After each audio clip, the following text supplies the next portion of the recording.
What's going on? This is our last lecture video for Unit 3, Sensation and Perception. I hope you've enjoyed this unit as we get deeper into psychology.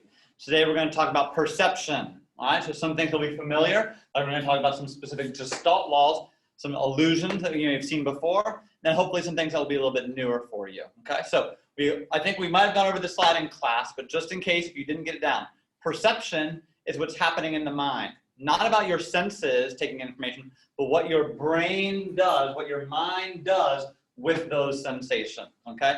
Our brain is meant to notice changes, but our brain is not perfect, and sometimes our brain messes with us, okay? So hopefully in class, or I'll send the link out, you did some of these activities to show how we can be paying attention to one thing, and it might make us miss or blind to other things happening around us. In fact, sometimes when unimportant things are changing, our brain doesn't even notice it, okay? So we call that change blindness. So blindness, it's not that our eyes are blind, but that our mind is blind to these things happening around us. So some things we notice really easily, like if our name gets said at a cocktail party, right? I don't think y'all go to cocktail parties, but in a large, loud gathering, right? You could be on one side of the room paying deep attention to the person next to you, but if your name gets called out across the room, you are gonna be like this guy and say, you know what? John, I think I heard my name. So your brain pays attention to certain things, and that's what perception is all about, what your brain cares about.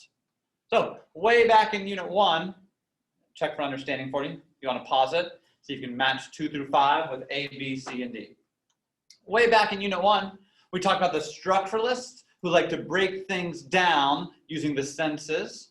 We also talked about the Gestalt theorist, Max Wertheimer, the German psychologist, who said that what matters is not the details, but the whole, the big picture, right? So if I asked you what you see here on the right, you would probably say, well, it's an elephant. You got the big ears, the eyes, the tusks, the elephant nose, right? Now, if I had you zoom in all the way on this particular image, you might notice that it's made up of X's and L's and some O's up here for the eyes, okay? That's what a structuralist would care about, whereas the Gestalt psychologists say, no, no, no, no, it's the whole that matters, the big picture, okay? Other words that the Gestalt theorists use, the figure and the ground. So if I tell you the figure in this is the vase, the white vase might pop out to you, and the black color fades into the background.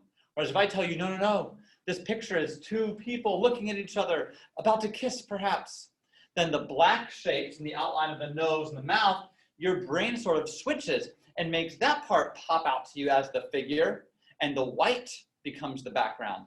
Figure and ground, those words refer to what your brain is focusing on at any given time, okay? So there are a few different laws of how your brain kind of puts things together. The law of closure, your brain might see this is a circle and this is an animal, maybe a dog or a cat.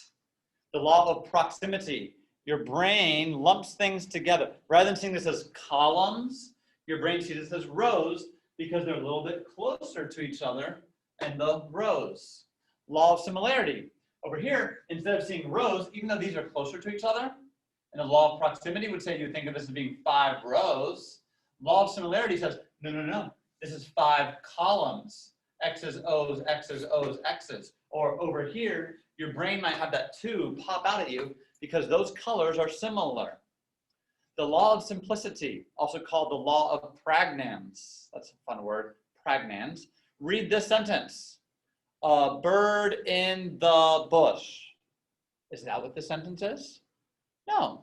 It says, try again, a bird in the bush. For some of you, when I asked you to read the sentence with me, your brain just ignored the second the because it doesn't make sense. Sometimes your brain does that. Your brain does not want to have to work very hard. Least cognitive effort. So for example, when I ask you how I made this image on the right, what your brain probably sees is a rectangle and a triangle. That is one way I could have made this image, right? However, it's also possible that I made this image by drawing something that looks like this, okay? Your brain does not like that as much because your brain's like, why would that be the case? Your brain does not like to think very hard, so your brain simplifies things. Your brain likes for things to be continuous. When I show you this image here on the left, your brain similarly likes to think that, oh, this is just the crossing of two shapes. If I told you that the way I made this image was by combining these two images, your brain doesn't really like that because your brain likes for things to be continuous. If I say, which dots does this dot belong to, your brain likes for this to be one continuous road. If I say that this was actually combined by a piece like that, that was a one road, and then these over here were a totally different road, your brain doesn't like that. It wants for things to be continuous. Your brain also likes for things to end up together, that go together. Law of common fate. Your brain is now going to view the first, third, and fifth dots as being buddies, and the second, fourth, and sixth dots as being buddies because they are moving together. This is true while you're driving. When you're driving, you like people who are going in the same direction as you. People who are going in the opposite direction of you, your brain doesn't like them very much. Your brain thinks of them as being other. They're not on your team. They're not in your group. Whereas the folks who are going the same way you're going, you think of them as being on your team simply because they're moving in the same direction that you are, okay? Gestalt laws, it's how your brain simplifies things. Quick check for understanding. See if you can answer number 1, 2, and then for number 3, you're matching these 4 laws with these 4 images on the bottom. Good luck. Moving on. So let's test your perception, okay? Why do you perceive things the way you do? I'm going to put a sentence on the next slide. It's a backward sentence. I want you to read it from right to left, okay? So you're going to put it up there for a quick second. Good luck. Ready? From right to left. Wonderful. All right, did you see a sentence? What did it say? How many of y'all saw? You want to, again, real quick? Fine. Ready? Okay, there you go. All right, how many of you said it was the cat saw the rat? Interesting. What about the cat was the rat? That's a weirder sentence, right? Your brain doesn't like to see that at first. So your brain will sometimes change words so that it makes more sense. Now look at it one more time. What does it actually say? It actually says the cat was the tar. If you're reading from right to left, the cat was the tar. That sentence doesn't make sense. So your brain switches letters around so that things make more sense. Your brain is always doing this. Your brain has what we call a schema, expectations for how you think things are, okay?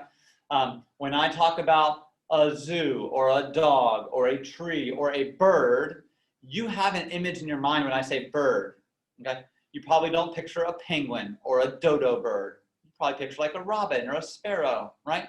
You have a certain way of thinking about things. You are set in your expectations. We call it your perceptual set. It's a way you think about certain things based on what's happened to you in the past or what just happened. Now, we can prime you to think differently.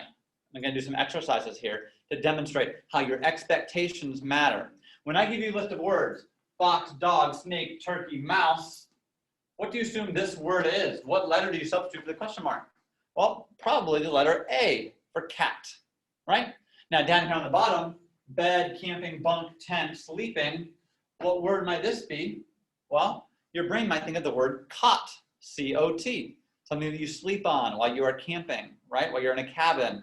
So these two are the exact same stimulus, but your brain makes this cat and this cot simply based on what came right before it, okay? Depending on where in the world you're from, you might view images differently, right? One of these probably looks more elephant-y to you than the other, okay? But in different parts of the world, they might view elephants differently based on their experiences with elephants. We'll talk more about this one in class, and I'll show you a little video as well. Is this the letter B or the number 13? Well, when I present it like this, it's pretty clearly the letter B. But when I present it from left to right, it looks like number 13. Your brain kind of shifts things based on what's going on around it, okay? When I show you this picture here, what do you see? A woman, a woman's face perhaps? Or what if I show you this picture? See a guy playing a saxophone, okay?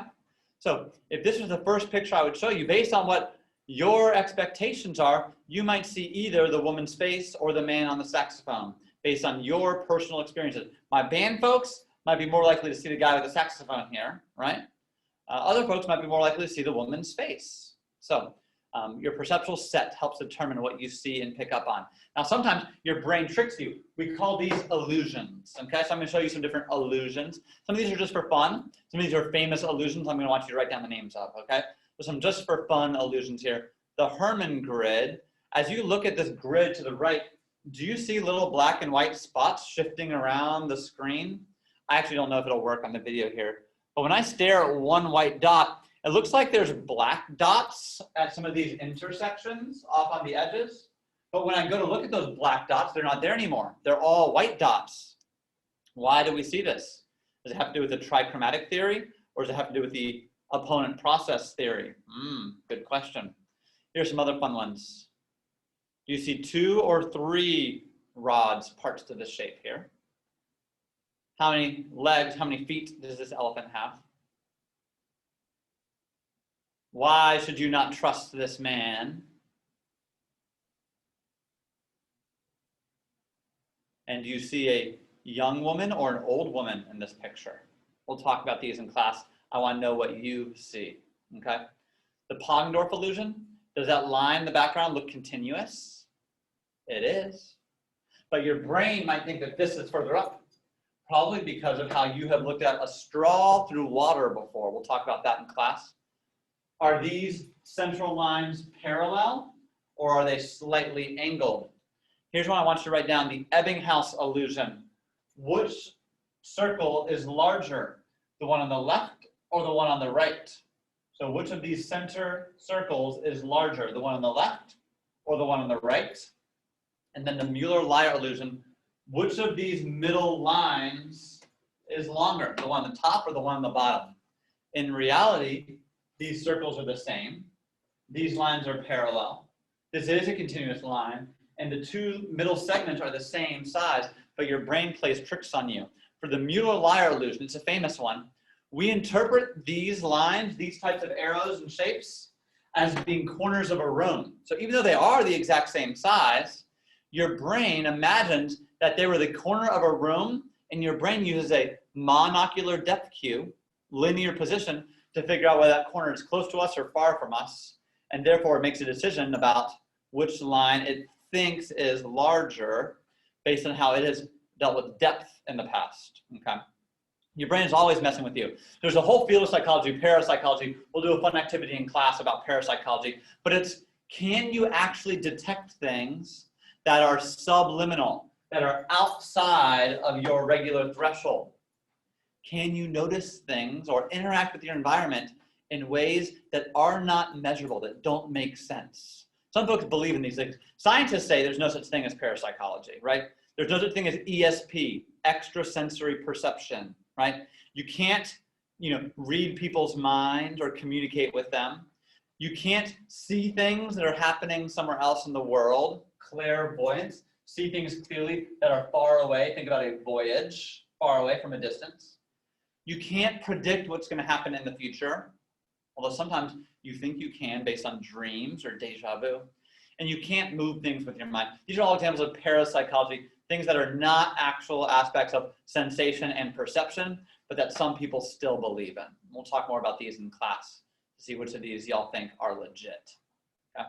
Quick check for understanding here. See if you can do 1 through 3 for number 4. See if you remember what these illusions are. A, we talked about in the previous class, the little check for understanding, blast from the past for you there. Okay.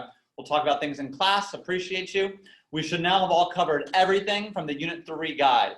So if you want to get on eClass and make sure that you're familiar with all these terms, we'll review later this week. We'll be testing next week. Okay. So be ready for that. We're almost done with Unit 3. Thanks, y'all. Peace out.